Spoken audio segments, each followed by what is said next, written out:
ඇත්තටම යාළුවනේ අද මට මේ ලොකු මේ කොච්චි ප්‍රමාණයක් කඩා ගන්න බැරි වුණා හේතුව ගොඩක් තියෙන්නේ මේ ගැට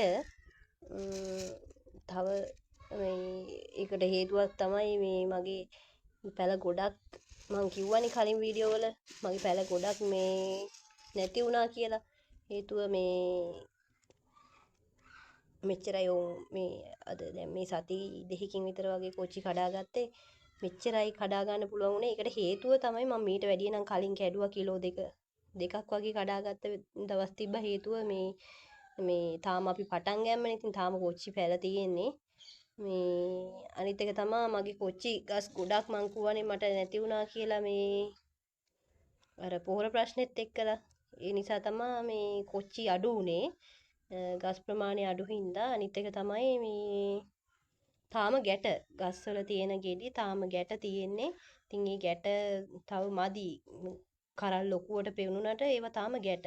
ඒවා තව මදි අපිට මේ කඩන්න තරම්. ඒ හින්දා මම කැඩුවේ අද ග්‍රෑම් 735යි තියෙන්නේ මෙතන.